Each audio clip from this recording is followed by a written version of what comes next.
Good morning. I'm a straight-passing cisgender white woman. Now that I'm talking, you've picked up that I have an accent. I'm not from around here. When I mentioned that I did my master's thesis on high-achieving women and their relationship to their femininity from a post-structural feminist perspective, you learn a couple more things. 1, she's educated. 2, her pronouns are she, her. 3, she's a feminist. And 4, she's probably a drag to get stuck talking to at a party. We're here today to celebrate International Women's Day, which has been running, as we've just learned, since 1911. In 1928, a volunteer organization ran the first ever International Women's Day event in Sydney, and the name of that volunteer group is amazing. Can I share it? The first International Women's Day event in Australia was literally run by the militant women's movement. The name has not aged well, but thank goodness for them. The fight for women's rights has taken place in boardrooms and at kitchen tables and in classrooms and on playgrounds ever since, for 111 years. And today, in 2022, in the future, no country has achieved gender equality. To this day, women simply don't have equal footing in workplaces, as CEOs, on boards, or in parliament. I'd like to start every morning by getting soul-crushingly depressed, and today, you're invited to join me. I'm a little shaky. Sometimes you just need to do this. Okay, we're good. The Women's Financial Index measures the financial progress of Australian women and economic equality. That's because financial inequality is a major obstacle to the progress of women, families, and future generations. The index is supported by Deloitte Access Economics. I'm not going to tell you all the stats, but basically, do you want the good news or the bad news?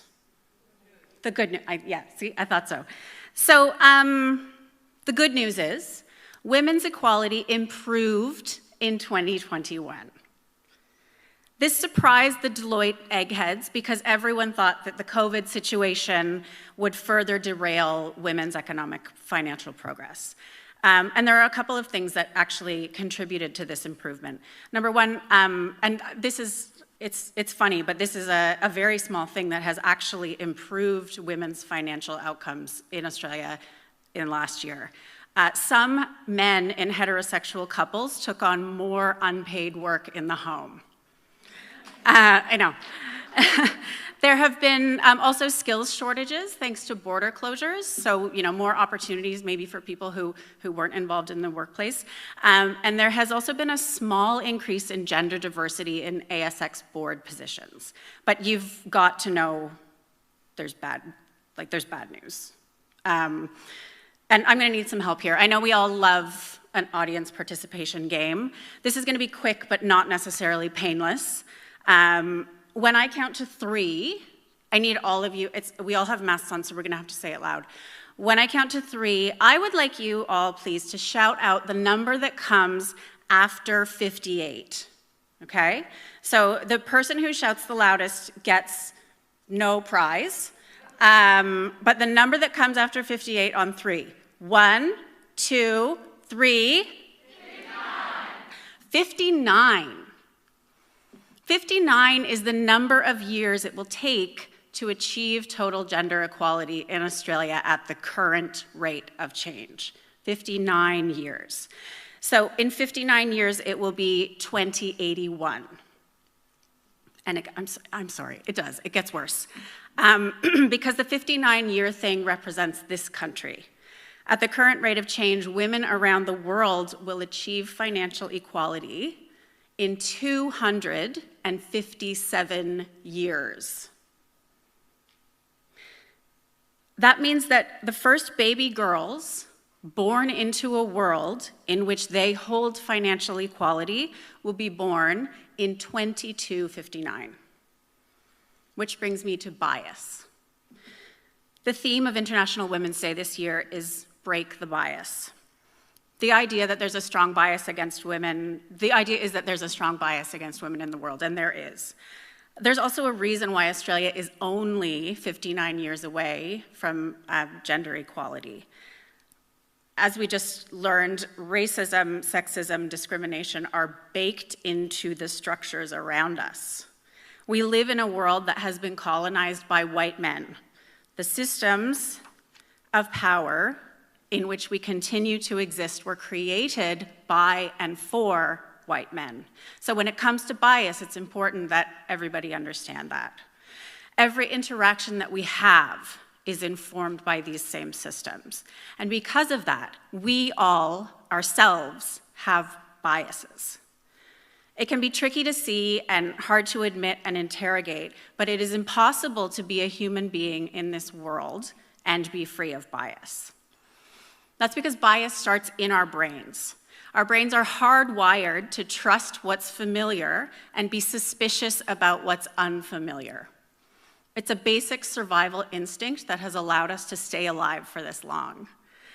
And without even realizing it, our brains group things and people into categories. And this grouping is called unconscious bias.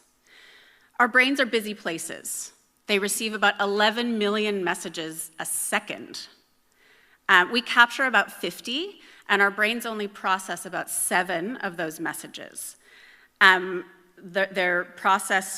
messages processed in our unconscious mind are done through habit and intuition, that gut feeling.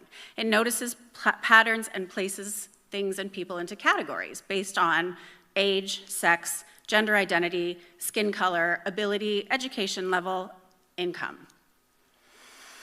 Based on these categories, we decide whether someone is like us or not, whether they're good or not, within milliseconds of meeting them. Unconscious bias is a shortcut that your brain takes to make judgments without you even noticing. It saves us time and mental effort, but it also leads to stereotyping. When our biases remain unconscious, they can manifest as discrimination, and that harms the most vulnerable people. And this is one of the things that stops equality. It's long been said that women get half as much credit. It has long been said that for a woman to get half as much credit as a man, she has to work twice as hard and be twice as good. In fact, there are peer-reviewed studies that demonstrate that this is true. After her 2016 presidential campaign, Hillary Clinton observed, "If women are too tough, we're unlikable. If we're too soft, we're not cut out for the big leagues. If we work too hard, we're neglecting our families. If we put family first, we're not serious about the work. If we have a career but no children, there's something wrong with us. If we want to compete for higher office, we're too ambitious." And just like in the video we just watched, if you're a First Nations woman, a woman of color, a woman living with a disability, or are queer, that criticism is even harsher. That's because gender-based discrimination that a woman may experience can be compounded by her race, her socioeconomic status, her gender identity, her mental or physical ability, her religion, her age, or her ethnicity. In fact, many people with 3 or more minority identities report feeling like they don't belong anywhere. We're here under the International Women's Day rallying cry, which is break the bias. I don't know about you, but my first question was, which one? You see, the scam is structural. Bias exists in this world because the system is working the way that it was designed. It was designed to empower certain groups and disadvantage others. Babies aren't born with these biases built in, but as people grow up in this society, these biases are imprinted on them. If we're committing to breaking the bias beyond International Women's Day, the first step is to identify them. The Harvard Implicit Bias Test is a great way to do this. The Harvard Implicit Bias Test is easily Googleable, and it gives you a chance to identify your own biases and the extent to which you display bias based on race, skin tone, country of origin, weight, sexuality, gender, and age. Unless you already have a leadership role, you may not be able to make structural changes. But what you can do is make your unconscious bias conscious. Make yourself aware of them. Bring them into your conscious mind where you can interrogate and challenge them. We learned earlier that our unconscious mind categorizes people and things into familiar and unfamiliar, good and bad.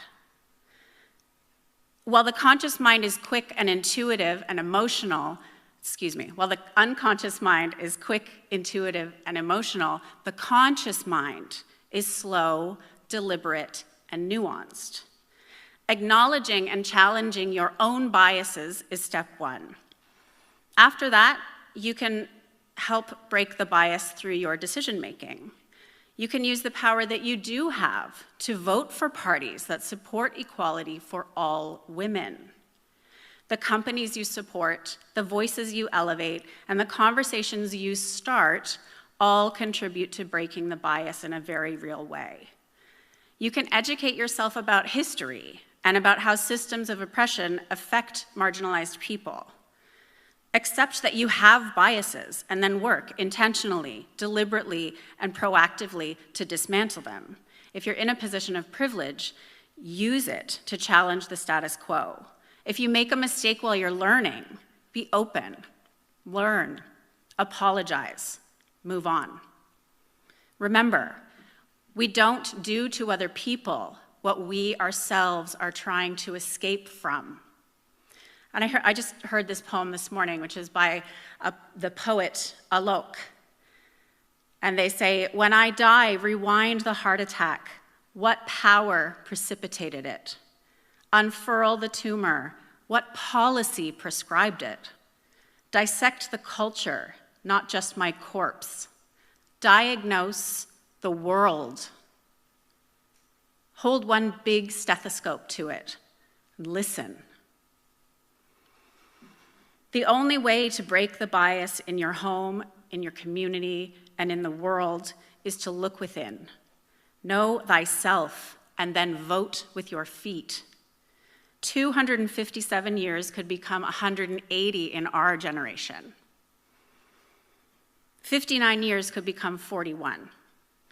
It's not everything, but it's not nothing. Happy International Women's Day.